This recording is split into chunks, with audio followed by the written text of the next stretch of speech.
number. You can call me, or I'll DM it to you. And if you want to be a mentor, we'll bring you into the group as a mentor. I'd love it. I'd love it. Awesome. I'd love to Not a share the problem. experience I've got, and I'd love to see other people, gain from it. Yep. This Well, is, the only Just be way a we little bit get of an better interview is by sharing process, with just what to we've see got. where you're at with like experience and how long you've been in the industry and stuff. We'll have a short conversation and go from there. Well, and that's all we need to do. Okay. And that's all it would take is having, you want to be it. Do you, and you can put under the mentor, do you want to be a mentor? If so, here's my number, give me a call. We got a few questions we need to ask so that we know that I know how to do all this. I got know, that, brother. I'm just speaking out loud for anybody who's watching. I'm dying to know what Cisco wanted to ask. That's Do what I I wanted need to to get be to as well. interviewed on that too, or no? I know you, sir. You're best man in my wedding. Can we move on to Cisco's question now? Oh, I was gonna ask Tool Time. I've seen him in other lives. I think I've seen him in other lives. I have been. And I was gonna ask him what he thought about your, I guess, quote unquote advocacy versus what he's been. Because I think I've heard him in other people's, talking with other people. And I was just wanting to get his opinion on what he thought about, even though there's only 7 people in this room. I mean, what does he think of the 7 people that are in this room? I mean, I'm gonna love what was this. his opinion? I'm going to love this. I love to hear people critique us. I absolutely do. No, seriously, this is how we get better. So I'm all ears. Yeah, it is. I'm going to say that this group overall is far more receptive to criticism and change than any other group that I know of. And in addition to that, I'm going to say that although I support these other groups wholeheartedly, if they can get this done, amazing work that they can do. I just don't think they have the organizational ability, nor do they have the knowledge that they need to have in order to push their agendas through like this group does. This group is well written, well researched, well spoken, and that's kind of why I lean more this way than I do with anything else that I've joined in or been a part of. I really admire all the efforts that these other guys are trying to do, and I talk from Vince and David and everybody else. They've put a lot of effort and work in what they do, and my hat's off to them, and I applaud their efforts. I just don't know that they're going to get the traction they need, because I don't think they've got the research and the how do I want to say this, the educational experience. No, I want to say it differently. I guess they don't know how to speak political ease. The gumption to get it done? No, they've got the gumption. They've got, what they don't have is they don't have a way to relate with Congress people and people in the Senate and in the House and political adversaries. I don't think they can quite reach to them at that level because they just don't speak the language. They have a great platform. Don't get me wrong. I support them 100%, but I just don't think they're going to get it pushed through quite that way because they just don't write. They don't write it the way, if somebody comes up and they want to pass a bill, they don't just walk up to somebody and say, "I'm going to pass this bill." They have to literally go through all of the data and the research and the tenacity it takes to write this well. I mean, that's what lobbyists gets paid so much money for, because lobbyists can write these bills. We can't. I'm going to be the first one to admit I have no experience in writing a bill. I have no idea what it even takes to write a bill. I'm not a lawyer, but there are people out there that's their profession. That's all they do. They write bills. They write things for the groups that pay them money to do that. And that is kind of where I think the problem comes into play. I love the idea of trying to push to get more money for us. Great idea. Will it pass? I don't know. It's going to take 5 years to get it to pass. By the time it gets passed, we're going to a whole new administration to be dealing with. Are they going to pass it? Well, that's a big $1,000 question. But then the other problem is once they do get it passed, how's it going to get enforced? I mean, we've got rules on the books now we can't keep enforced, and I guess Right. that's kind of where my play comes into, and that's why I kind of more back Mike than anybody else, because I see Mike has actually taken the time to write this out and really research the data. He doesn't just sit here and talk numbers; he shows you the numbers. That's where everybody else is failing, and I don't think This is- that's where everybody is catching on to what he's doing. And this is exactly what I told Mike last night when we were talking. I said, this is why I can relate as a person out here where I feel like I'm in the trenches of this. I'm actually doing this. I'm applying the theories, and I'm applying the concepts to real life situations. And when I listen to Vince, Dave, and these other people, I'm just scratching my head going, what are these people talking about? Like, I mean, you can tell right away that they just lack that, okay, we'll call it the education part of it. You know what I mean? When I go with Mike, I can go, oh, I can pick up the phone and talk to Mike and go, hey, Mike, I'm having this issue. What do you think? And I'm going to get an answer that I can go, okay, yeah, I could take this to the bank and maybe apply it. You know what I mean? But you can't do that with these other people, and that's the biggest problem that I have. The last thing I do want to say is that the person whoever this art guy that's in the comments, dude, that Yeah. guy knows what he's talking about. That guy Yeah, knows he comes in. I can Yeah, tell that yeah, he's pretty good, dude. He Right. comes in periodically. Yet to Uh-huh. get him up and actually talking to us in here, but he usually Uh-huh. stays in the chat and he throws out some pretty good information for people. He really He does. really does, and he really knows. Yeah. You could tell right away that this guy knows what he's talking about. Another person that you could tell, again, 7 people in this room, and you could just see who the real, like, this is just proves my point that, like, our circle is small. It is small. And the battered truckers of America, they're over there and they're huge. They got a lot of people over there, man. Yeah, Yeah. I look at again how well spoken and how well researched. And again, the research is that. You can spew out statistics all day long. Can you back them up? Do you have that data? Where did you get this number from? Okay, I can say 90% of all truck drivers are illiterate. Full time. Where do you I even get that number understand from? The data. Do you even understand the data? That's my problem. I mean, you could throw out statistics, but what are you talking about? And when you question these people, they don't have an answer. Sorry, I didn't mean to interrupt. I apologize. No. You're absolutely right. How do you quantify that? Are you going to just say you're going to just say statistics? I mean, I can sit here and spew out any statistic I want, but where did that come from? And how do I back that up? And how do I defend that statistic or that information in front of a room of 120 people that are supposed to be representing me? Well, see, this is the issue, and I'm going to tell you this because I know this 100%. When all you're doing is getting everything written by ChatGPT, you're not reading the research. And if you're not reading the research, you're not retaining the research. Because if all you're doing is going through ChatGPT and having ChatGPT write your papers, write your your responses or whatever it is, you're not doing the research.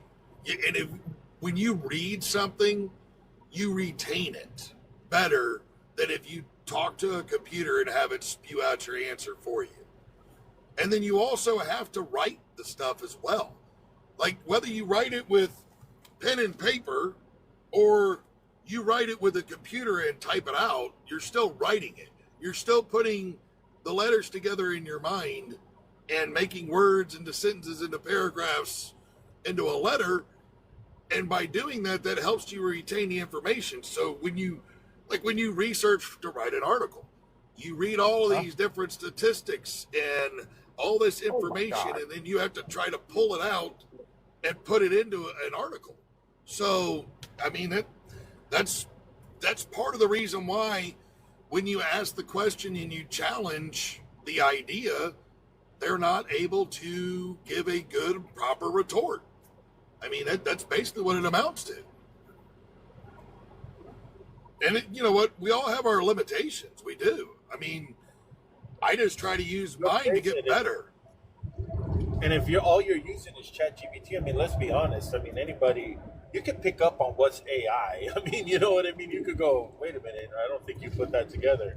You know what I mean? And I mean, I picked up on that right away. And I don't know. I'm not trying to bash on these people, guys. I'm really not. I mean, it's just kind of sad to me right now that I mean, it's not sad, I guess, but it just kind of, I don't know. I'm really reaching here for a word, for an adjective here that I can put in kind of the way it makes me feel, that, you know, it just goes to show just how, again, I'm going to say small our circle is of people that are actually logical about this and not emotional. You know what I'm saying? The emotion seems to drive this so much, but if you just take the emotion out of it, there's no logic. I mean, there's absolutely none, and that bothers me. It worries me for our industry, because Right. these are the people who are advocating for me. I mean, really? I mean, these are the guys who have no idea what I do, what I've gone through, what I've been through, how lonely it is out here sometimes when you're all by yourself trying to make a business go, and how you're trying to, you know, sacrifice to not even have $1 at the end of the week because you had to make payroll and you had to pay the taxes and you had to pay, you know, some other guy's child support, and you had to you know what I mean? Like, it's nuts. You know, these guys have no idea. And how excuse my language, but how the fuck can they relate to me and what I'm doing out here? And then yet they want to stand there with the flag of, I'm going to represent you. Screw you, buddy. Screw you. Well, you know, I look at somebody like, I love this guy. I don't always agree with him, but I love this guy. Vince is just an amazing, amazing guy. You know, he tries so hard. And I don't, like I said, I don't always agree with him, but you know, he's got the passion, and you know, being 11 years as or you know, 11 years, I don't know how much of it is as an owner operator, but you know, he's 11 years in the industry. He's got a little bit of knowledge. He's so passionate about trying to make it better for everybody. I can get behind that. I could really get behind that. What I can't get behind is that sometimes the data just doesn't quite match, and you know, that's where I fall apart with the dollar a mile or the $5 for owner operators kind of thing. You're not looking at the reality of it, which is what you're going to do to the economy, and whether or not this is actually going to, you know, if you were to get this passed, let's just say for, you know, grins and chuckles that you managed to get this through in this administration, not next administration, but you got it passed through this administration, and President Trump signed it into law. That's great. And then another Joe Biden comes into play, you know, 2 more years from now or 3 more years from now, and, you know, knocks it right out of the park and is all gone. Now what? Where do we go from there? You know, there's no realism, and it's. I'm sorry to say this, but the way that's written, in my perception, and it's just me, but in my perception, it's too ambiguous. There's too much ambiguity into it to state specifically, okay, everybody gets $1 a mile. Well, what about the guy that's got 40 years in? Does he only get $1 a mile, the same as the guy that just came off the street and got his CDL 3 days ago? Why is he only getting $1 a mile? You know, why shouldn't he get $2 a mile? It's just, I'm sorry, it needs to be more defined, and it needs to be written more in language that everybody can agree with and can get behind in order for that to work. But again, it still comes into economics. There is no way you're going to get the Bernie Sanders of Vermont to get behind something that's going to increase that much cost to everybody else. No, you're not. No, you're not. I'm fully aware. So, yep.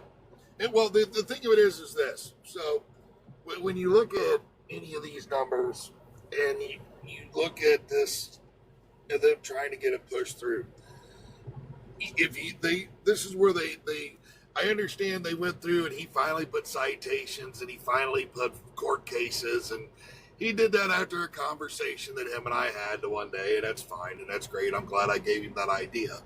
The problem of it is that he also didn't look at the fact that there are already economists that are up on the hill that have already pulled this thing apart 17 different ways from Sunday, that probably have the education to make me look like a fool very quickly. And I do it very easily all on my own without anybody's help. So, but they've already looked at all of what I've looked at. They've seen all of what I've seen. I'm sure they've seen every bit of it. Of course, I'm sure they've also seen where they go through and everybody talks about how we're not making the same money that we made back in the 70s. And yet when you go back and just do a simple Google search and it said, well, a truck driver in 1979 made $15,000 to $30,000 a year. And then you do the inflationary calculation and it's showing 66 to 138,000. Your claim is false. And this is why it'll never go nowhere. You know, Vince going to Washington basically probably shut him down permanently to ever be able to sit down and be vetted with anybody in Washington, because they remember that stuff. Hey Siri. Text. I agree with Toll Time with about Vince. I think Vince is a great guy. I really do. He is. I think he's just very easily.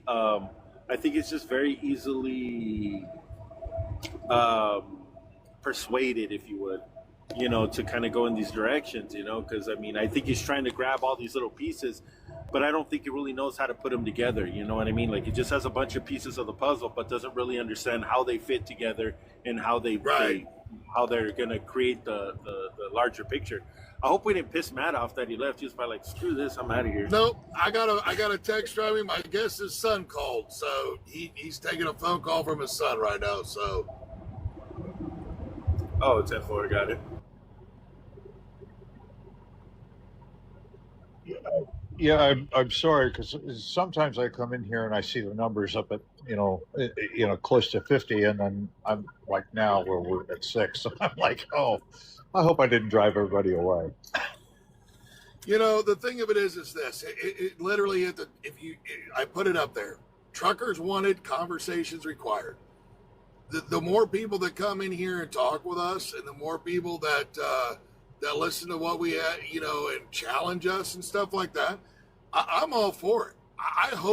I would love for any of the, battered, how did you call that? Battered Truckers of America? Truckers of America. Yeah. Yeah, I would love for any of them to come in here and challenge me. Please do. Come in here and challenge the FOPTs Act. Challenge our curriculum for new drivers. Challenge our curriculum for the new carriers. Challenge the rulemakings that we have put in. That's the only way I get better. Point out to me and show me through constructive criticism where I'm wrong.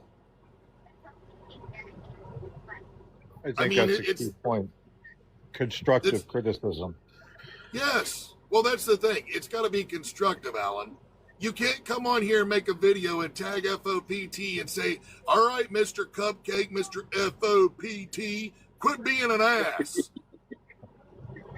Well, I mean, what am I being an ass about? Because I asked you why somebody that cut the side out of somebody's trailer deserves $1 a mile? How is that being an ass? I mean, the man created $11,000 worth of damage to Leander's trailer. And you want to pay that dumbass $1 a mile? Are you serious right now? How do they deserve that? Again, you bring back that one key word, professionalism. And I'm just going to kind of go back to saying, way back when, back in the 80s and 70s or whatnot, if you were to do something like that, there'd be 10 guys in the parking lot kicking your butt. you wouldn't have gotten away with it. You wouldn't even made it back to your own terminal. You'd be black and blue because somebody would have just yanked you out of that seat and go, what the hell is wrong with you? And then they after they got done chewing you out and beating you up a little bit, they would have shown you exactly how to do it. I don't know why in the world we got to this point, but somewhere along the line we lost all our perspective. And now we don't get out in our trucks and help anybody. We just sit back in our cabs and through the windshield, put our phones on record and record videos of people screwing up. When did that become acceptable? When was that professionalism? I remember back, I used to, sit down at the lunch counter or the liar's counter, and we would all sit there and chit chat and BS about, our tall fish stories about the loads we hauled. But half the guys would be in a uniform of some sort from the companies I worked for, and we'd all, commiserate about this, that, or the other, trucks or, no power or lousy transmissions or a lousy dispatcher and blah, blah, blah. The same old, but we all sat there and we all got along and we'd have healthy discussions, and they may get heated, but they got healthy. We learned from it. Everybody learned a little something from everybody. We all shared that experience, and I miss that. I miss that camaraderie. I do too, sir. I do. I do too. The thing of it is think this. it does exist, though. I think it does. I'm sorry, Cupcake. I just want to say I think it does exist there, Toll Time, but I think it's just different. I think we're doing it right now. And I think that the people, and it just seems like the people who are, in my opinion, maybe struggling right now seem to get on these type of apps, and their voices are very loud. And so the people, you know what I'm saying? I mean, they just kind of tend to attract their own, whereas people who are maybe doing the professionalism, the people who are those people that you're talking about, they do still exist out here. You know what I'm saying? And I just think that their voice is not as loud because their emotion isn't as, their emotions aren't running as high as say other people are. You know what I'm saying? Like they just do their thing, and you come across these people and you go, oh shit, wow, that guy was a good guy, man. He really helped me out. But I'm sorry. Go ahead, Cupcake. I didn't mean to interrupt you, man. You're all right, bro. We're all talking here. It's not a big deal, man. All I was gonna say is, look, it is completely and totally my fault of why we are not over with We the Truckers and that whole website. And I will say this: Vince and I had a conversation, and Vince brought it up about why it was that we were not on that site. And he felt as if we should be on that site. And I told him point blank, I do not want to be over there with We the Truckers, because I am not going to stand behind anything that I know is going to hurt the communities. I'm not going to do it. And I know for a fact that A fart is going to hurt communities. When you have single moms barely being able to put groceries on the table right now, and then you're going to do a 36% increase on her grocery bill, I understand a lot of them are getting financial assistance from the government on top of the work that they do, they get their normal paycheck, and I support that wholeheartedly. I do, because everybody needs a helping hand sometimes. And they're out there trying to work, and they're trying to put food on the table for their kids, which is tough, to work, to put the food on the table, to pay for the daycare, to be able to go to work, to pay for the rent, to pay for it's tough. I mean, it's hard enough to do when you ain't doing it by yourself, let alone to do it by yourself. So yes, it's 100%. I do not want to go over there. I do not. After some of the conversations that were had between me and Dave, the things that he has done, I don't, and then to knowingly know that inflationary ramification is okay, I can't support that. I have a conscience. And like you asked at the beginning, I don't put up with bullshit. And I'm here to tell you, I've watched enough of it over there. I'm done with the bullshit. I am. I can't deal with it. And tell me, am I wrong? No, no, you're not wrong. My wife's an accountant. So, when you put out your form with the green boxes and all of that, you should have seen her jump up and down and go, "Yes, finally somebody got it right." Now, this is a You lady can actually who's go look at that one on the website and download it for your own self if you need to know your operating costs. So, she loved that video, and she went and looked at it on the website and just was ecstatic. She was like, "Finally, somebody got it figured out." She followed along, no problems at all. She managed my books when I had my own truck, and I was grabbing loads left and right, and I thought I knew what my operating costs were, but she didn't have it quite as good as you did, and she's an accountant, and she did not have the numbers quite as tight as you did, and even with that, we were still going back and looking at it and going, "Wow, that's amazing. That is so needed." And if anybody would just that piece alone would put them in perspective as to, well, am I making money or am I not making money? It looks good in one perspective, but then as soon as you start crunching numbers, it's like, oh no, I'm not making any money on this at all. Because the thing that a lot of people don't seem to ever understand is that every day you're sitting in that truck's not moving, what's that going to cost you? Is it costing you, oh, well, I'm just not generating any revenue? No, it's actually costing you money. You still got to make a truck payment. You still got to make your insurance payments. You still got to pay for maintenance. You still got to, that truck's sitting there idling 99% of the time because it's either hot or cold. They're either running the heater or the air conditioning. Some guys have APUs, but most don't.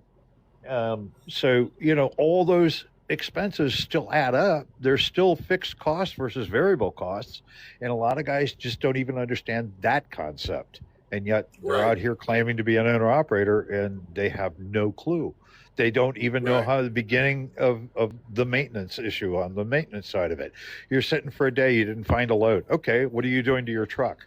I'm sitting back here watching football. Great, glad you're watching football. What'd you do to your truck today? Nothing. What do you mean nothing? You didn't change your filters, you didn't change your oil, you didn't grease your truck, you didn't crawl underneath it, make sure everything was tight and 100%. You didn't look at your drive line, you didn't check your U-joints. What do you mean nothing? That's the part that kills me. It's how do you manage your business and you don't know anything about it? Well, and this is where, I have issue with a lot of it over there, which you see, the biggest one that everybody wants to get behind is AFART. But I guess you could say the idea was brought by someone that has 2 years OTR experience.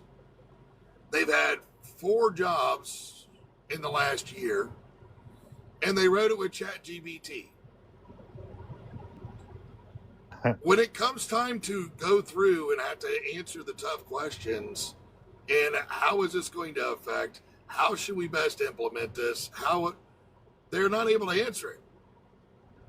I mean, the way that I got to meet Sarah is I got to meet Sarah by he calls me. This is when I was still over there helping him. He calls me and he wants me to debate Sarah because Sarah has challenged the AFART and, blah, blah, blah. And so I went over there. And the funny part about it is he fails to realize this, but I told him the entire time, you don't need to worry about the $5, the $1, the 3%. You just need to know what your fucking operating costs are, and you'll be just fine. And so what do? I go through, and the first question I ask Sarah is this: what's your operating cost? Because if you can't, as a carrier, can't tell me what your operating cost is, I'm not even about to sit here and try to battle you or debate you when you can't even tell me a simple answer to a question that any good carrier can tell you right off rip. Right off rip. If you go to somebody and you say, what's your operating cost, and they can't tell you it's $2.38 a mile, there's no need to continue the conversation. Not in my opinion, at least, because you're not a proper business owner. You have no idea what you're doing. None whatsoever. And the thing of it is this. You're gonna write out something about broker caps, and you've never even negotiated a single rate con. Not one time. Well, it comes down to, what does it cost you to run versus what does it cost you to sit? Is it profitable for you to bounce to the next load, or is it better for you to sit and wait for a better load to come along? I mean, those are all these things that you have to take in mind when you're sitting in am I better to sit in Denver, Colorado and wait another day and see if a better load comes up, or should I bounce 500 miles down to Oklahoma City and grab that load of air conditioners and go with it? You got to look at all of those costs, your deadhead, your loaded miles, your empty miles, and your loaded miles variable because, one load may only be 10,000 pounds. The next load may be 100,000 pounds. Well, right. Not for most people because I run heavy, but, I do too. I'm mainly 80,000 pounds all the time. So I know what you mean. So, yeah.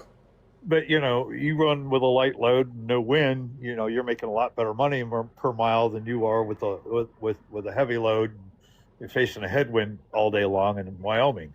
God almighty, this guy, Morocco, I'm not sure if I'm saying it right. This guy is in a pickle. Yeah. I wanted to address his issue of whenever you holy guys crap.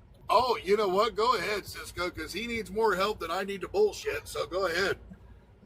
No, I was just going to tell him I had a situation like this. I was just asking him if he's worked with this carrier before. If it's a new carrier, I had the same thing happen on a load of chicken. Carrier picked up. The only thing was they went totally dark on me. Never was able to get a hold of the driver. Was never able to get a hold of the carrier. The load did arrive at the destination.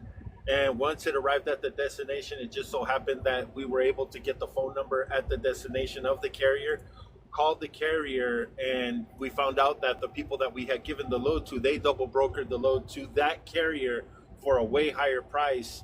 And we were able to but the load did get to the destination. And this was a carrier that we had never worked with. Unfortunately, we were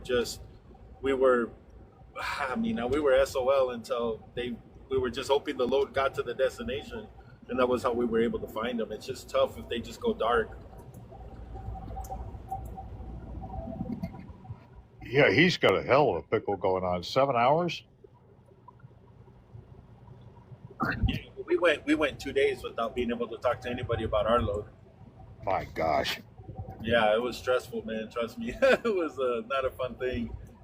I mean, I've had my loads tried to be stolen. I had a load of pork that was picked up out of Stockton, California. Same thing happened, but they tried to steal the load that time. They actually contacted the carrier, told the carrier to take the load to a warehouse in Los Angeles, and the load was destined for El Paso. Just so happened that the carrier kind of got a little, what the hell's going on? And he called the shipper, the actual plant, and they put him in contact with us. And we were like, no, that's our load. We gave it to these people. And they're like, no, I got it from these people. So those people were actually like pretending to be another broker, with their rate cons and everything like that copied over. And they were trying to steal the load. Luckily, we got it. Next day, I got a phone call from them. And they're like, oh, I want to get paid now. Double brokering. I want my money now. I have your load in Phoenix. And I told the guy, I was like, bullshit. I go, my load's on one of my trucks already headed to El Paso. Nice try, though. And the guy just hung up, never heard from him again. I had somebody use my DOT number one time and try and double broker a load. I have people using my DOT every day. The whole time I get a highway request all the time, I'm like, who's trying to book a load in New Jersey? And then they call me and they go, hey, are you interested in this load in New Jersey? I go, no, I don't have no trucks in New Jersey. Oh, man, somebody's trying to use, they got your identity. They're trying to use you.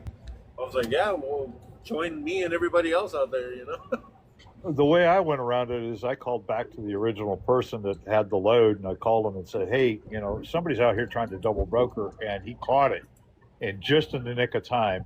He's a guy that's real famous on, LinkedIn, and that's how I caught it.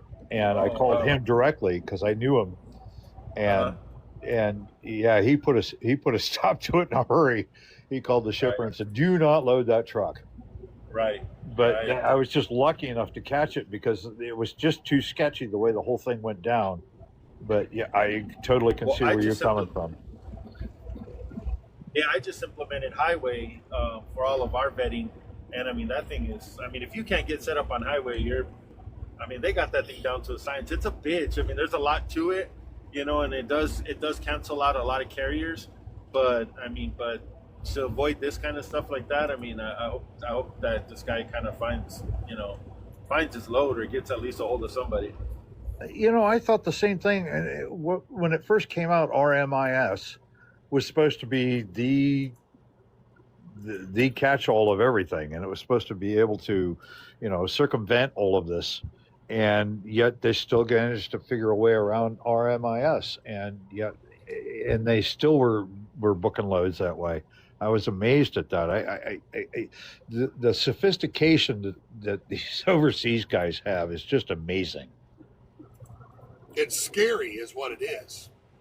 It is. It's scary. Really? I mean, and if you're the broker on that load, I mean, it's scary. I mean, I feel for this guy, man. I mean, I don't know what happened to him, but I mean, it's like, I don't know. I've been there, man. It's a horrible feeling. I've been there probably 10 or 15 times in the time I've been doing this, so I get it. I mean, it's a stressful position to be in because you got a customer going, "Where's my load?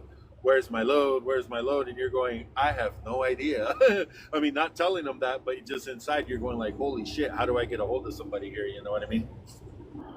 Yeah, I can't even imagine what he's going through right now. He's got to be pulling his hair out.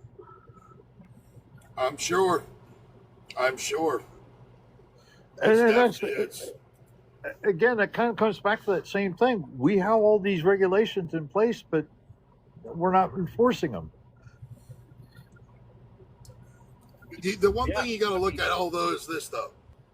The FMCSA doesn't have hardly any budget for enforcement. They have hardly any budget for it. So when people want enforcement to happen, we're basically going to have to hope and pray somehow that when the Congress decides to write the budget for the year, that they quit worrying about condoms in fucking Honduras and start putting money into like the FMCSA and stuff for this, okay? Because I hate to tell you all this, but the Hondurans, if you're listening, go buy your own fucking condoms, okay? Sesame Street and Kabul. let us, I'm sorry, look, if you want to watch Sesame Street, get on Amazon like every other fucking plain ass bitch does and order it yourself. And quit making us pay for it. My Lanta, how about we put some money to fix stuff here? It's like, goodness gracious on some of this. But that's the problem. Because instead we send like, what was it? They found $55 billion Doge did or whatever that was wasted on bullshit. And I mean, look at the Minneapolis thing going on right now with the Somalian daycare fraud. You don't think all that money couldn't have went to the FMCSA to help with, enforcement of the rules and laws? Not to mention where that money actually went. We're not even going to go there. But well, we've all read enough reports on that. I'm sure. Yeah, we all know where that went. So yeah. But back when all of this stuff started, back in the late 70s, and everybody warned us of what was going to happen. And a lot of it did, some of it didn't. But there was that little grace period that we had in the early 80s where they said, if you guys can show us or demonstrate to us that you're going to take care of things yourselves and manage yourselves and be professionals and do the job right, we won't have to come down on you. And yet we didn't. As a group, we didn't. We went just all out, and you saw a lot of craziness and a lot of abuse, and then all the regulations started coming in. Is there any chance, you think, in your own personal opinion, do you think there's any hope that we would be able to, in a situation even such as this, where you've got a guy that's just disappeared with a load, that we could all get together and as a group start to I want to say not self-regulate, but in a way self-regulate, but kind of come down on each other and say, hey man, what are you doing? Buck up, you're a professional, don't do this isn't right, you don't do that. Okay. Well, we're watching some of that go right now.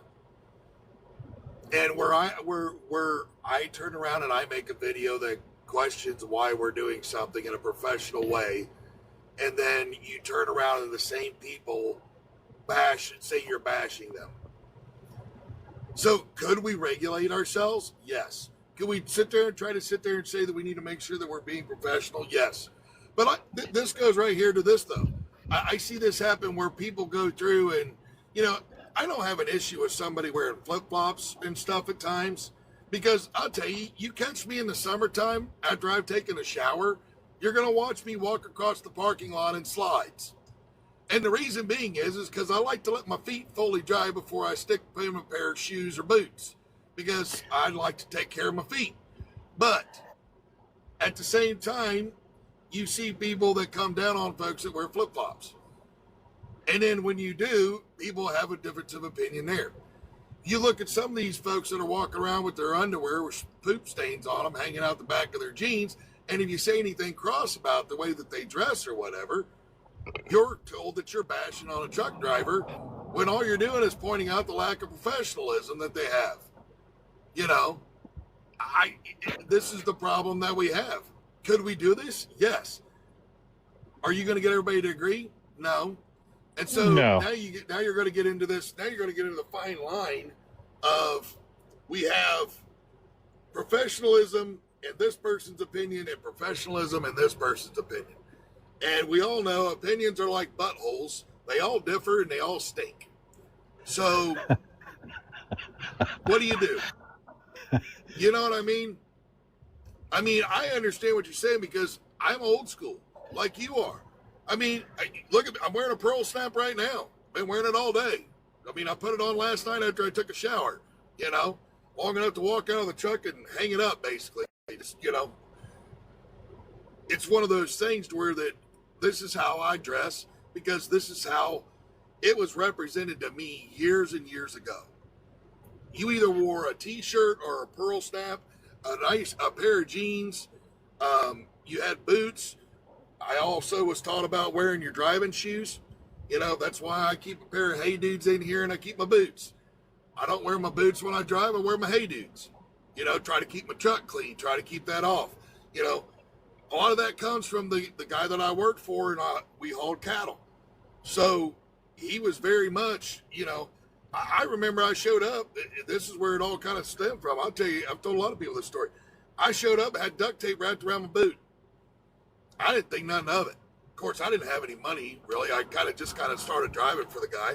And he goes through and he looks at me and he said, what's going on down there?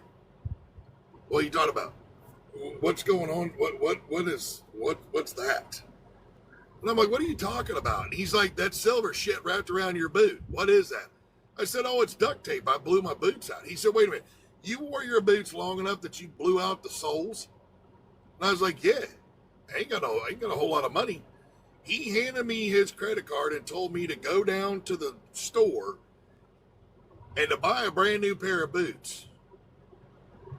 And so I went down there and I bought the cheapest pair of boots I could find. And I come back, handed him the credit card, and I handed him the receipt. And the old man looked at me and he said, those are the boots you bought? I was like, yeah. He goes, I told you to go down there and buy yourself a good pair of boots. Well, I didn't want to blow a bunch of your money. And he's like, no. You know what? I'm tired of this, and I'm going to teach you something right now. You go down there, you take them boots back, you go buy yourself a good pair of boots. He said, matter of fact, I want to see you come back with 5 pair of jeans and 5 good pearl snaps. And so I went down to the store. I took my boots back. I bought all that. I felt about this fucking big. I'm not going to lie. And I come back with all of it. And he said, now, I expect to see you in that every time that you get in or out of my truck. He said, the only other thing that will be acceptable is if you have your driving shoes on or if you're wearing a t-shirt. But preferably, I want to see you in a pearl snap, boy. Yes, sir. And after that, it's stuck. Jeans, pearl snap, or a t-shirt. Now, I will tell you in the summertime, you guys will catch me in shorts when I'm running down south, and it's hotter than Hades' butthole out. Because sweating and chafing is not a good idea when you're 280 pounds at 6'2". So, just going to throw that out there. But that's Your one of air those conditioner things. don't work? Not Mother Nature's, it don't. Mine does in the truck, but not outside the truck, it don't. And I will tell you, I'm about as hairy as a silverback gorilla. So when I get out of the truck, things start sweating quickly. You know, I'll have the shirt soaked through, the back soaked through. Yeah. So when it starts getting really warm, like we're talking 90s, yeah, I've got shorts on. So, but I do look funny because I still put my boots on when I get out of the truck to go do stuff. So I'm walking around in shorts and boots and, you know, either a short sleeve pearl snap or a t-shirt. But needless to say, I look professional. You know, I don't look like a half-made man. You know, I try to take a shower every day. If I don't get a shower that night, I keep up in here. I found these things. They're called scrubs. Amazing. Highly recommend. Highly recommend. You literally just add a little water to them, and they soapy suds up, and you scrub yourself down. They use them in the medical industry and stuff, and you don't have to rinse off. You just towel dry off, and you're clean. You know, brush your teeth. I remember something that a retired fire chief told me one time. He wrote a book about it. It's called Pride and Ownership. His name was Chief Lasky, and he was with a neighboring fire department that I belonged to.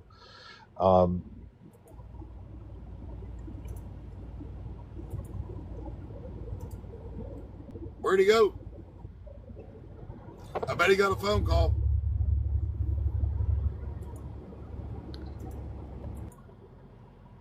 Yes, sir. Oh, Yeah, sorry. there he is. I'm Yep, sorry. he's back. Yeah, low battery. Oh, there we go. But I used to work with this guy. Well, I didn't work with him. He was a fire chief in a mutual aid township with us. His name was Chief Lasky, and he wrote a book. And it was called Pride and Ownership. Now, of course, it was all based on fire service, but it applies in every day to everybody. Pride and ownership. It really has got some strong being, and you hit on all of that. You know, I don't ever recall going into any place in a t-shirt. Although that's maybe acceptable nowadays, I've never grown up knowing that that was acceptable. It was always a collared shirt, long sleeve if possible, but in the summertime, short sleeve was acceptable. Boots, you dressed for what you were going to do. If you're going to go out Right. there and you're going to load in outside in the yard, you wore steel-toed boots and you wore jeans and you wore, whatever PPE you had to wear. Now, back when I started, they didn't have such a thing as PPE. You didn't hard hats and vests. That was not even heard of. Nowadays, it's mandatory when you're driving down the road, for Pete's sake. But that was how you dressed. You dressed professionally, and you represented yourself professionally because you're representing yourself and, your reputation, your company, your environment, and the people you worked with. And you took pride in that. It's like polishing your rims. Now, does everybody need to go out and go spend, $100 at a truck stop to have somebody polish out the rims? No. Could you spend 5 minutes and, wipe your rims down and make them look clean? Sure. Does it make any difference if your rims are clean or not? Probably not. But it's a sense of pride that you have when you show up and your truck looks good. You know, it's that thing. It's like having a whole bunch of clutter on your dash. You know, the DOT has a term for the guys that run down the road with, you know, the old Peterbilts have them and Kenworths have them. They have this window down on the floorboard on the passenger door. Yeah. And you know what the DOT calls that? They call that the trash barometer. They will pull you in and inspect you based on how high the level of trash is in that window. Yeah. I do remember that now. Yeah. Yeah. It's the same thing with a bunch of clutter on your dash. You know, if you're going to be that sloppy, they're going to want to look at everything else because they figure you're not taking care of that, you ain't taking care of nothing else. Yep. Again, it's that pride and ownership thing. You take pride in what you're doing and you take ownership of it. You make it yours. You do your professional best because that's the step, that's the face you're putting forward. That's what you want to represent. You know, if I call up a broker tomorrow and I say, I want to haul your freight, and I talk like I have no idea anything about the business. I don't know my cost per mile. I don't know what I'm doing, and I have no idea what it's going to cost me to run that load, and I take it for $1.10 a mile. The broker's ecstatic. He just got a sucker. He has no skin in the game. Yep. Until you don't show up, until you disappear with his load. Then he wonders, well, what the heck did I just do? Like this poor guy, you know, just happened, you know, I was reading in the comments. Yeah. You know, I just, you know, it's all great until, you know, the rubber meets the road, if you will. And you really got to represent yourself. And, you know, am I going to get another load from that broker ever again? Probably never. And is he going to tell everybody else he knows? Of course he is. Is he going to report it to Carrier 411? Oh, and that's a sore subject. I got to ask you about that. What are we doing about that, Carrier 411? Okay. So Carrier 411, I have submitted basically complaints to the FTC, the FMCSA, the state Attorney General's office, and DOJ. And I did it based off of antitrust. So I'm waiting to hear back and see what they say about that. Well, you know, I don't know where. The thing of it is, you know, antitrust, I don't know if FMCSA would actually have purview to that. Because, you know, it's the Federal Motor Carrier Safety, you know, not real sure how antitrust goes with safety. But the DOJ, the FTC, and the state attorney general obviously definitely have that. Now, I mean, I'm going to keep fighting against it. The court cases that I looked into that have anything to do with Carrier 411, I believe 2 of the 3 are still being litigated. But I've got to double check that because I've looked at so many court cases over the last week that my brain, I'm struggling to try to remember all of them. So, but I want to see it. I don't mind Carrier 411, but what I want to see is this whole freight guard bullshit. There has to be a way for us to be able to see it and contest it, because there's 2 sides to every story. You know, you can't just go through it because, you know, that you don't like the carrier, or the carrier said you're an asshole, you know, because you said that you wouldn't pay them detention time, then you go in and put out a freight guard against them and Carrier 411. I mean, that's not acceptable to me. It's really not. That is absolutely 100% unacceptable. You should not be able to do that. But at the same time, they do it. And it hurts carriers, you know. And a lot of times, from what I understand, a lot of these carriers that it hurts are good quality carriers. So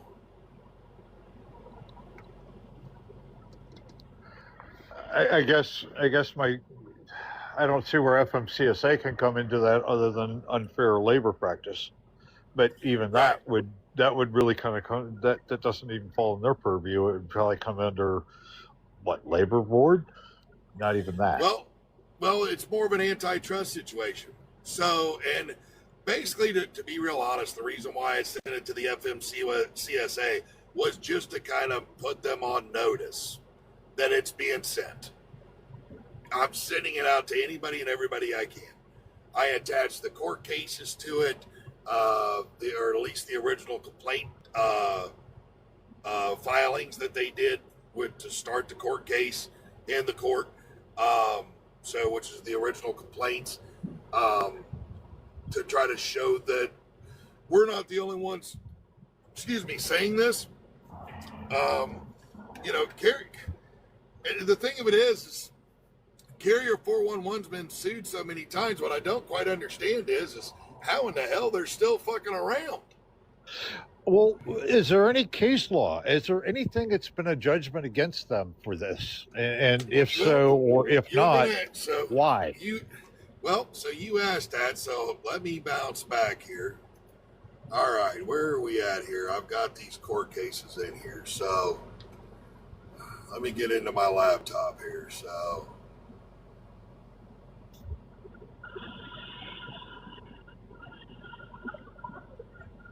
okay.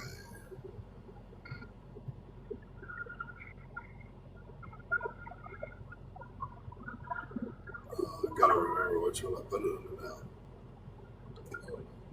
Let's go to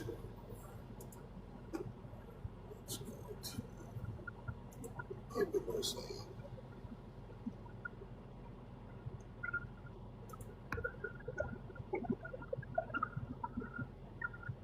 Good grief, I'm the only one in here.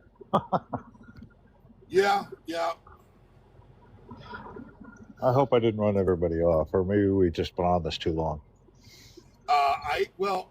My buddy Sam literally just said it was 6 hours. So, I've been on here for a minute. So this is why he jokingly says that you can talk to Cupcake for 5 or 6 hours and you won't even realize it. So,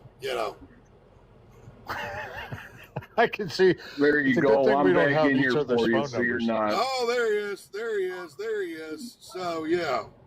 This way you don't feel lonely. I don't feel lonely. Only the lonely. Lord That's Jesus, funny. help me now. Lord Jesus, help me now. Skilled trades. Where did I put those at? I literally just cannot find them now. Organized. Oh, here we go. Carrier 411 evidence. All right. So we have the original complaint, which was Plentitude Transportation against Carrier 411 Services. And so let's look into see what we have on an outcome for that, because that was the complaint was originally filed in June of 2023.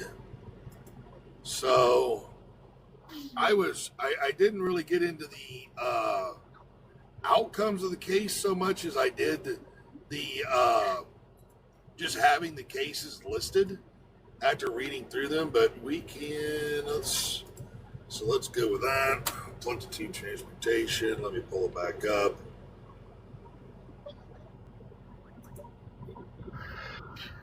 Case number. So that case is still active. Oh, they haven't made a judgment. No, they have not. See, case laws where that really would come into play if we had something, and I guess that's probably where the whole thing kind of falls apart. Without any kind of case law, where do we have a leg to stand on as far as fighting them? Yeah, and that's that's one of those things. So let me see here. When was this one filed? So Skill Roads filed against Payne. So that just had them mentioned. And then what is the third court case that I did there? When was this one done? In case you're interested, Green Bay is ahead of the Chicago Bears, 21-6. Oh, you're looking at the wrong game there, sir. That's the replay from like 5 years ago. Listen to you.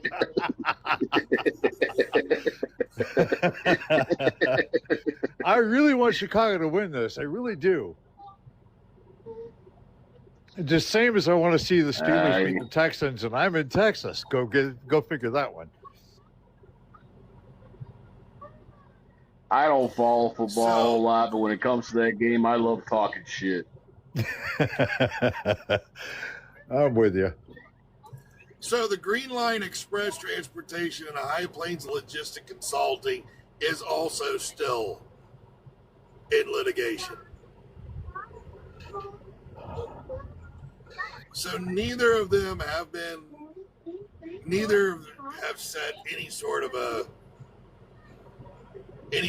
precedent. So the Plenitude Transportation versus Carrier 411 is basically the one we want to pay attention to, and how that's going to be handled. So, but even so, and I'm going to say this because it still boggles my mind. You know, we got these truth in leasing laws, and how many carriers have been sued for that? And I'm going to go back to CR England and Prime and Bill Orr and Nova and all these other ones, and yet every day I see ads touting the same damn thing. yeah, How's that getting by? that's the thing. That revolves back to the enforcement side, or lack thereof. You know, I mean, literally, that's the hardest thing that you're going to deal with is the enforcement side. You know, you can bring in, and that's the other thing. Like, you can bring in all the laws, all the acts, all the bills that you want to bring. The question is how is it going to be enforced? And the other question is it even going to pass litigation, or I should say legislation? Then it has to get past the president's desk, and then it has to get past litigation. Whereas when you're doing rule makings and stuff, it's a little easier, if you will, but you still also have to get people to get behind it. You know, like the broker transparency, you know, that was a huge one. And so you go through and it's like everybody commented on it. They shut down the comment period. Then they open it back up, and we're in 2026, and that was 2 years ago it started. It was originally put out there in 24. We're now in 26, and we still have yet to get a resolution or any kind of a ruling on what they're going to do for the rulemaking. And the thing of it is this: even if they give what's in the NPRM right now, it doesn't do nothing for you. Well, I guess that's where my frustration comes in. Is okay. It's back to the same old grind. We've addressed the problem. Let's move on. When are we going to resolve the problem? This is what happens when you deal with the government. So this is where I've tried to say a bunch of times, fuck the broker transparency. And how about we actually start educating each other on what our actual true operating costs are, and not start coming into my lives like the one guy did. Or I think he was in Bobby Loads' life. And he tried to claim that his operating cost was $1.28 a mile. I don't think I could start my truck for that. Dude, I literally asked him, I said, how is that? What is your fuel cost per mile? And he tried to tell me that it was 28 cents. There is no way on God's green earth right now, unless you're stealing fuel and have a truck that gets like 15 miles to the gallon, are you 28 cents? Well, now you mentioned that, was he a trucker or was he a hot shot? Yeah, I was going to just ask that same question. Just think about it. At 28 cents, it could be a hot shot. Even so, it's still hard to get 15 miles to the gallon. It is. You're talking, that's Man, I don't know. I mean, the thing Sprinter is van, I maybe. don't. Well, he wasn't even using any fuel cards, so I don't know how he's getting the discount to get down to have that kind of fuel cost. Was he? So he wasn't using Green Lane or Mud Flap or any of those? I don't think so. If I remember right, I don't think he said anything about what any of the fuel cards or any of that stuff. And the thing is, I don't even use Mudflap because I'm with Pilot right now, and Abram over at Pilot, he's beating out everybody. Like if you've got Mudflap as your card or whatever, get with me. I'll get you in touch with Abram, and as long as you can pull fuel reports off of Mudflap, he will get you better discounts. What about Green Lane? Have you heard much about them? I don't know much about them. No.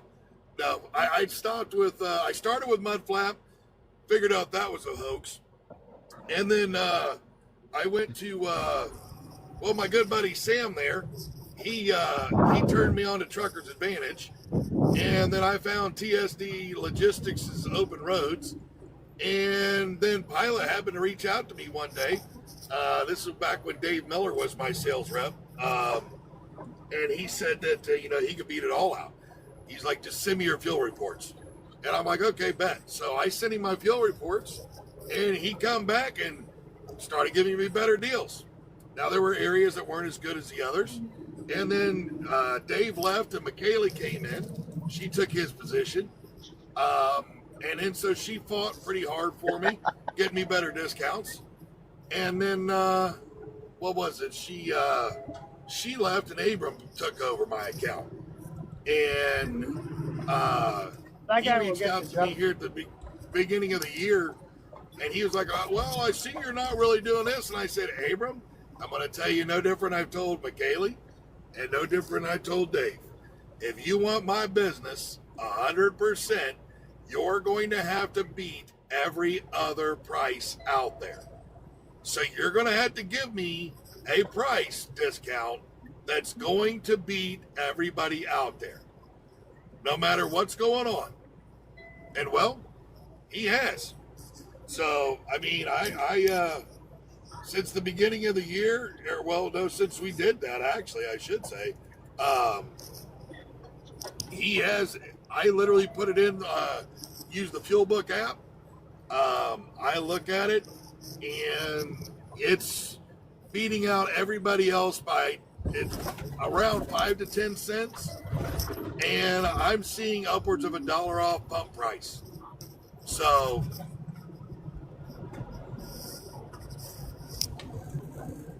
but he couldn't even, that dude couldn't even tell me his costs. What fuel card are you using? You're using Pilot's card, or is this third party? No, You still under the axle? No. So they he moved me off of Axle because they were wanting me to go to Relay, and I didn't want to go to Relay because Relay doesn't show less IFTA. It just shows your discount. Well, less IFTA is how you actually get the best fuel price, because that tax that you're paying there makes shit about apple butter when it comes to it at the end. So what I needed to have the fuel book because I could look at it as less IFTA. And that bottom line number, the cheapest one you can get is where you need to be. Because the taxes are either going to come back to you or they're going to go to, it's either or. You're paying the tax no matter what. But when I'm buying 150 gallons and I'm driving through Tennessee, or Kentucky, and I'm only driving 190 miles through there, but I'm driving a crap ton through Georgia, I'm going to pay more tax in Georgia. So that's just, yeah. So anyways, the Axle card, they're getting rid of. And you're going to get moved over to, I think it's like, what is it? Hold on, I'll just tell you. I've got it in my pocket. Yeah, it's called the Ease Fuel Card. It's through WEX and Fleet One. But you still use the fuel book, and then you just attach the card to your app or use an ad, and there you go. So, still pull all my reports from Pilot, all my fuel reports and everything like that. But credit line, or do you prepay that? So you get, what is it? I paid I pay twice a week. I'm billed twice a week, and I've got I think it's like a $2,500 limit or something like that. Now, How long have you been with them, Cupcake? Oh, geez. Because I got mine to once a week. I pay on Thursday. Well, you started with the Axle card, I want to say probably about 4 years ago. That's what I was trying to think. I'm sitting there trying to think about it, going, man, it's been a minute. So, Yeah, it's been about 4 to 5 years now. yeah. And the thing of it is, I don't really care. It comes out of the checking account. Whether it's once a week or whatever, it doesn't matter. It really doesn't to me. That one there doesn't, it's just me buying fuel, and it's whatever. So, and Sarah, it's probably a little different for you because you've got more than one truck. I do know that as you, the bigger the outfits, the more they kind of do things like that. So, Well, I noticed that when I used, and I'm not trying to promote them, trust me, I no ties with them at all. But with Green Lane, I got both without IFTA and with IFTA, and I got a pretty good discount with them, and I didn't have to pay them any fees, which was amazing. But it was a point of sale, so whatever I had to do, I had to put let's say I wanted to get 250 gallons, I had to put enough money on the card, or I had to have enough credit in my account. At that point, I was using American Express. So they had to pre-authorize it before they would turn the pump on. So I had to make sure Green Lane already had it pre-authorized for me to go ahead and fuel there, and then I would go ahead and fuel, whether it was Love's or Pilot or wherever, but they would give me a link on their website and give me the price that I would pay on their website before I went there. So if I knew I was going to fuel in Frankfort, Kentucky, I would know what the fuel stops were and what all they were charging me through Green Lane versus what they were paying at the pump, or in that case, it worked out pretty good for me. I got a pretty good deal with them. Well, and that's the thing. Like, I've got I would show you, except for it's on my phone. And I don't even know if I can actually share a screen all through the phone, but it's the same way. I can literally go through on the fuel book, go to route, put in, and if I've got multiple stops, I can put in multiple stops. So, and I can just go bing, bing, boom, and if I'm bouncing a long distance and I'm going to like the load I just brought up to New York, I could have been in Dallas, put in Stuttgart and Arkansas where I was picking up, and then went on up and put Waverly, New York in where I delivered, and had that whole route on there, and it would have told me the top 10 cheapest places. And then you can get the less IFTA, and it'll tell you what that is, if it's any different, And that's what I always look at. When I do the route, I click the less IFTA and look. So, I can tell you this. What's that? Explain that to me, because I'm a little bit confused with the less IFTA versus the IFTA, because I've always gone based on what each state charges at the pump for your IFTA tax. Because Illinois charges, I don't know what the quarter is now, but I know at the one time it was 32 cents a mile or 32 cents a gallon, and Indiana was like 19 cents a gallon. Well, Indiana would be your go-to, but then you realize that you're not paying anything in IFTA in Indiana, so you're going to wind up paying it in the end because you're going to get that in your quarterly report. Right. So when you look at the less IFTA, when you go through with that, this is going to be what you're actually paying for the fuel. Not what you're paying for the fuel plus the sales tax inside that state, is what you're actually just paying just for the fuel. I'll get you. And that is what you really want to look at, because like you just said, every state's different. And it's no different when you fill out your IFTA report. You bought so many gallons in this state, drove so many miles in that state, and yada, yada, yada, yada, all the way down, blah, blah, blah, blah, blah. Including Canada, Mexico, and the provinces and stuff. So, and then you fill it all out, and then it does the magic number of you should have spent X amount of dollars and you only spent this much, so you owe, or you should have spent the X amount of dollars and you actually spent over that, so here's $100 back or whatever it is. When you look at that less IFTA route, that less IFTA is where you want to be at. It's like I literally, my base price was $2.59 a gallon in New York, just north of Albany, at the Pilot there last night, up there in Castleton. So, which was really, really good actually. So, and our mirror is ready. I don't know what the actual, well, I know, what was it? Let me just see if I can actually bring that screen up. You are just imagining. There's no cleanup. Can I do that on air? Okay? I don't think I can. What is this wearing? That's Playbook. Where's it at? So let me do it. I don't even know if it does.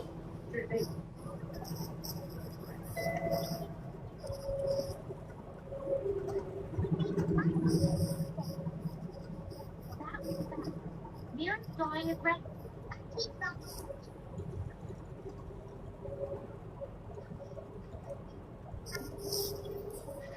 Trying to look and see here. I don't think I can actually do it on my phone. For my pencil. No, I can't. I wish I could. I would actually, you know what? Maybe I can do it on the, Are you talking about share screen? yeah. How do you do that, Sarah? Do you know how to do that? You can't do it on TikTok. Okay, that's what I was afraid of. Let me see. I'm going to grab my tablet here, and I might be able to do it with it. I think I can just get the tablet out and just do the, I know this one here will have it on it, so. Okay. You get another kick off the baseball.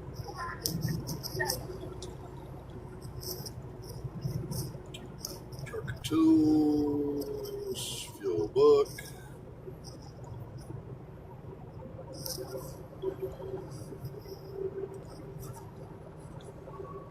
So like right now in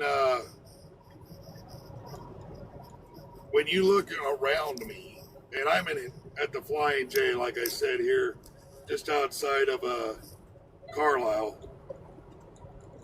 If I were to get fuel here, currently the retail price is $4.19. I would pay $3.33.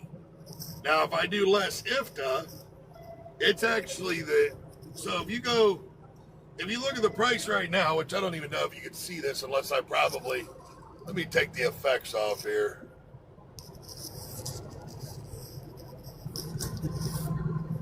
Effects. Yes, get rid of your podium there. There we go. Shut up. So, let's see here if I can get this blown up, and I don't even know if you can really see it, but if you look, you can see right there, number 3 that's closest to me, it's $3.33 the pump price. So, right now, and that's, I don't know, where's it at? There it is. So, $4.19. Now, that's number 3 when you look at the screen, but if I go up and I touch less IFTA, that now becomes the cheapest one. So that's the one that I would actually get fuel at, because that's my cheapest less IFTA. So, whereas before, the cheapest one was $2.99 on pump price down here, which is the Tom's Brook, Virginia, around me, at $2.99. But when you do the less IFTA, I'm actually getting fuel cheaper by 7 cents because it's $2.66. So that's why I look at the less IFTA. So does that kind of explain a little better there, Alan?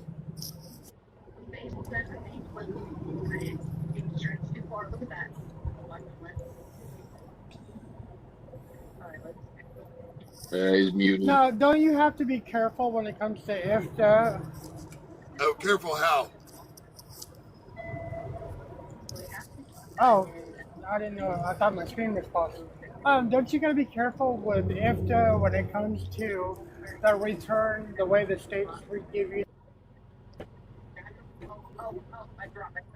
You broke up there. The way the states do what? You're breaking up there. What was that again? Give me. I'll circle back. I have really good service. Are you in the middle of nowhere again? Careful. On where? I'm in Texas. What? Well, if you're around Dallas, you got good signal. If you're in the middle of nowhere, Texas, you're going to have this problem. So,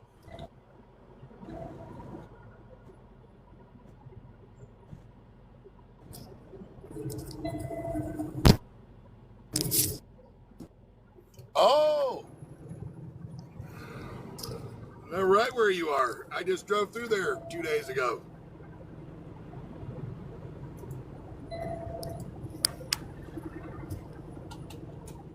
Well, you might have a little better signal now. What was your question about IFTA?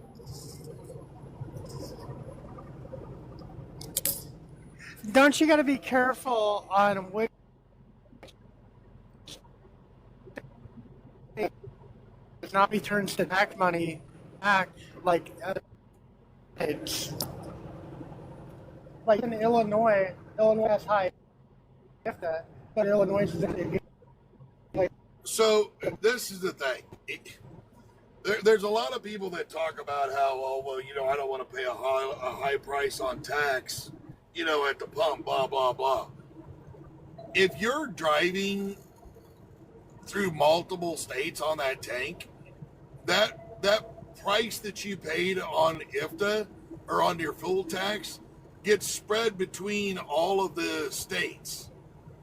So basically, as you get fuel at the pump. No, I know that. Yeah. So I'm just saying, like, it really doesn't matter because you're going to pay what you're going to pay with what you drive.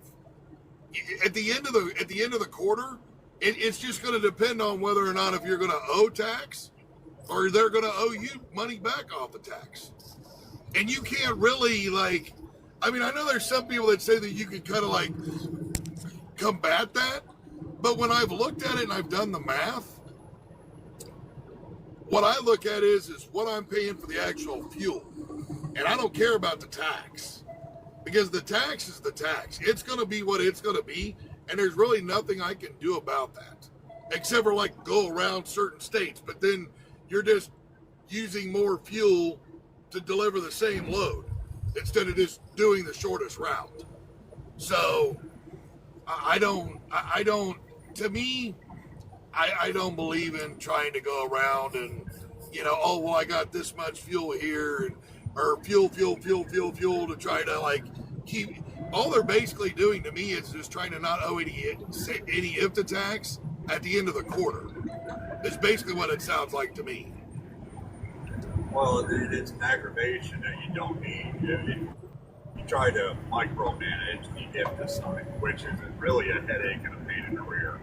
You would have to stop in every state that you pass through and grab at least 30 to 50 gallons in every state. And no matter how long you've been in the state, depending on the amount of mileage, you grab the amount of gallons to a fill. But that means that you're stopping for 15 minutes in every single state that you drive through. You're losing time. You're killing your clock just to meet the IFTA, and the amount of money that you're losing doesn't compensate for the $200 that you might have to pay on IFTA at the end of the quarter. Well, think about it this way. Compensate the other. After you stop 15 times along your route, each time you stop, you burn more fuel to get back up to highway speed. So, wouldn't you want to just stay moving at highway speed? You know what I'm saying, for your fuel mileage? Because if your fuel mileage goes down, I've never understood that. I've tried to follow some guys and gals that have talked about that, and I'm like, dude, you're stopping more to fuel, causing your mileage to drop, and for what? Well, that way I don't owe any tax at the end of the quarter. Yeah, but at the end of the quarter taxes, my highest end of quarter taxes for one quarter, and it was literally the highest, was $400. But if you break that $400 down over the course of the quarter and how many times I would have to stop and how much money I'm losing, I would lose $1,000 to save 400. That just doesn't happen. Just pay the $400 tax. It's right off at the end of the year anyway. Just pay the tax. Why are you trying to micromanage something that really doesn't need to be micromanaged? You're losing money by doing it. Yeah, you are. Can I explain it maybe just a little different, because I have been dealing with this IFTA shit for 30 years. Rock on. Come on with it, Rocky. Back before I just got out of the shower, so I was listening while I was in there, and I see Sarah's made it over here too. Was on with her earlier, but if you go to Pennsylvania and you run 600 miles in the state, and on your IFTA report, your average fuel economy is 6 miles per gallon. I'm just using this for simple math. Okay, you needed to buy 100 gallons of fuel in Pennsylvania to run that 600 miles. Right. If Pennsylvania, what is their fuel tax now? Is it 74 cents? Hold on, I'll tell you. Let me pull up raw fuel. Well, for easy math, we'll say 75. There you go. So on 100 gallons at 75 cents a gallon fuel tax, for that 600 miles you just ran in Pennsylvania, you owe them $75. Right.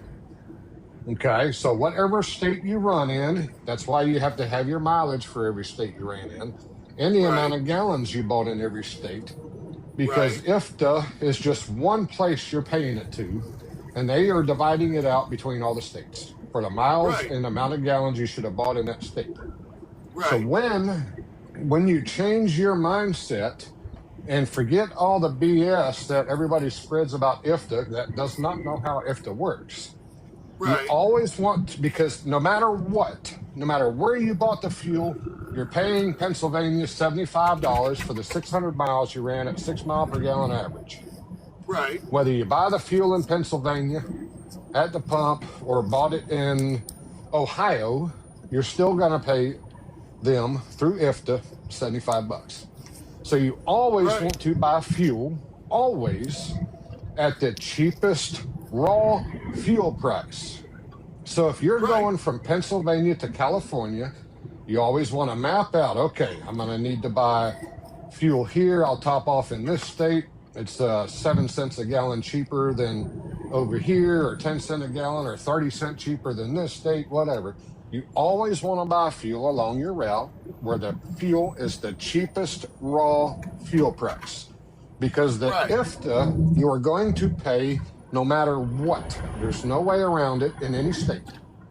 Now, states that have ad valorem tax, like Kentucky, and the others that have ad valorem, that tax is not built in to the fuel tax price at the pump. No. That is going to be paid additional to the fuel tax. Right. So if you go to Kentucky and you don't buy any fuel, you are going to pay ad valorem tax if you didn't buy it, or whether you did buy fuel in Kentucky. It's going to be an additional ad valorem tax added on to your IFTA. It is not included in any state's IFTA tax. Now, before we had IFTA, I don't know how many of you remember this, we used to have bingo cards where you would buy fuel in the state, and then you had to fill out and send in for every state.